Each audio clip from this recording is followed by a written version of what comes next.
Welcome back. Let's take you to the county of Uasin Gishu, where a little-known school has been fighting for space among the academic giants in the region, but has been trailing with mean scores of between 3 and 4 until in the last 5 years when its stars started shining. Now, Simat Secondary School has been on an annual trajectory despite being understaffed and lack of facilities, beating academic giants in the North Rift region. Elvis Kosgei with that story. Little-known Simat Secondary School in Kapseret constituency in the county of Uasin Gishu, the school, which sits on a 5-acre piece of land, has been grappling with lack of space for expansion, overstretched facilities, inadequate dormitories, lack of teachers and classes. On average, we have around 50 to 60 students per class. We have a total of 40 teachers, TSC 15, majority ya BOM. Wanafunzi wamekuwa wengi na pia imeweka pressure kwa mambo ya resources. Na kuweka pressure kwa mambo ya madarasa, tuko na pressure kwa mambo ya dormitories na mambo ya ablution blocks, that is toilets. So lakini kwa vile vifaa ambazo tuko nazo tunasitumia kama shule. Walimu pia ni wachache na tunatarajia serikali itusaidie na walimu.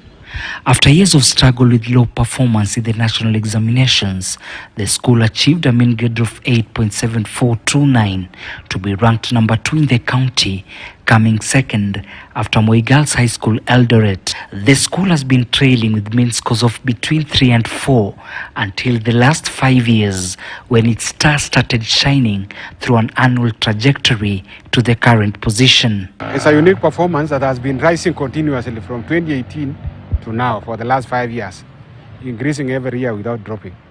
And that has been a motivating factor. Always when you improve, it motivates you for the following exam. 4.0, ikakuja 4.8, ikakuja 5.65, alafu mwaka jana, mwaka ile ingine ikakuwa 7.1, alafu ile matokeo ya juzi tulikuwa na 8.76. So imekuwa iki-improve gradually. Some of the big names in the sporting world were alumni of the school, include the national volleyball team coach Paul Bitok, Dan Leting, athletes Asbel Kiprop, Augustine Cheruyot, Bremen Kipruto, and comedian Duncan Wambilianga, among others. Being champions in sports volleyball. So we can say we are good, we are all round. Apart from academic, we are also good in sports. To emphasize on is lesson attendance. We make sure it is 100%. We even have 2 teachers per lesson sometimes, so that when another one is absent, there is somebody else to take over. So first of all, we emphasize on 100% lesson attendance per day. And we strictly follow the term dates. Somebody who is using resources of 60 and 28. And they are facing the same result. The playfield is not level.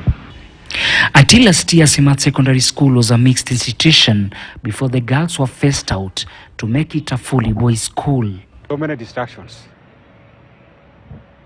This is my 5th school to change from a mixed school to a boys' school. And all of them are performing, beginning from Samoa Secondary School, Meteite Secondary School. Yeah. Those are examples of the schools that were mixed schools. And I made changes into boys' school. So there are so many distractions in girls' school, issues of relationship.